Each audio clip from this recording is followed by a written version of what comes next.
Gentlemen and ladies, direct from the Mausoleum Theatre in London, it's the Dead Bob Show!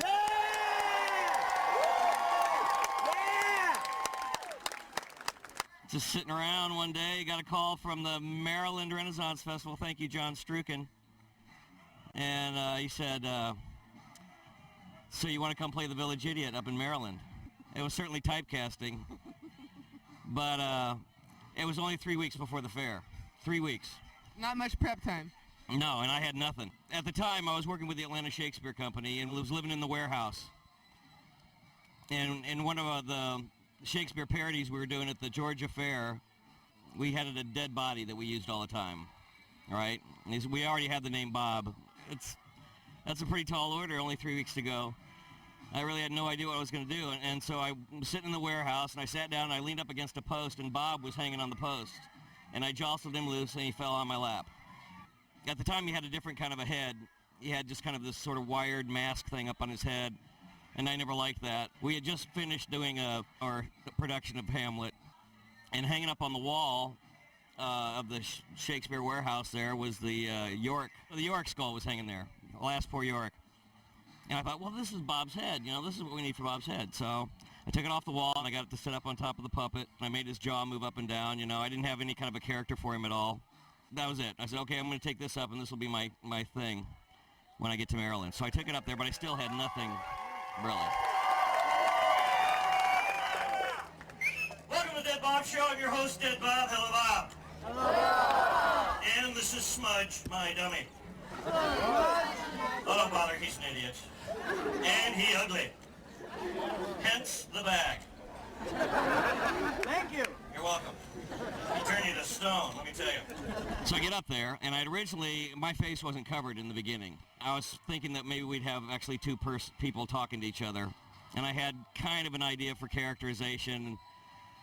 But here it goes. The front gate opens, and people are coming in, and I'm standing there in the middle of the lane, and I'm like, I got nothing.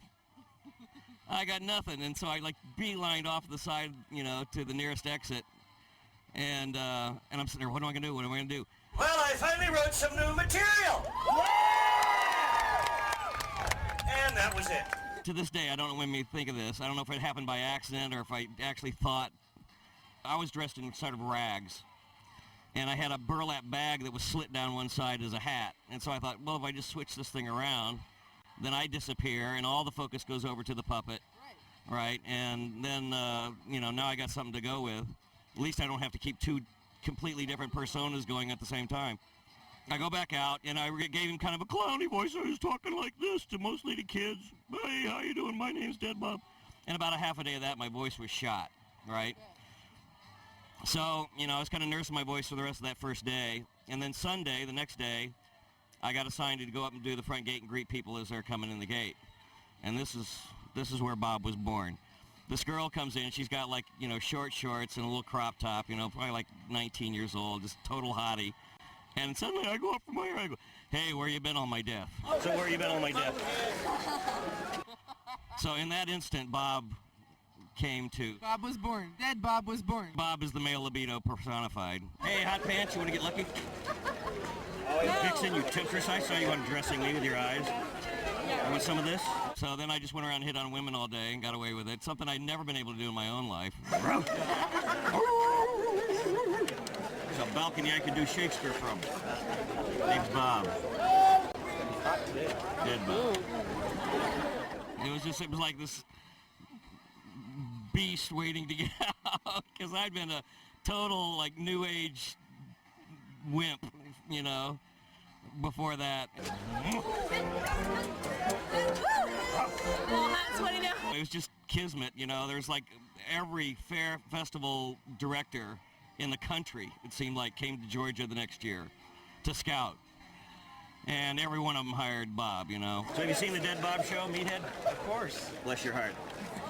Man with a clue. Not many of those around. Case in point.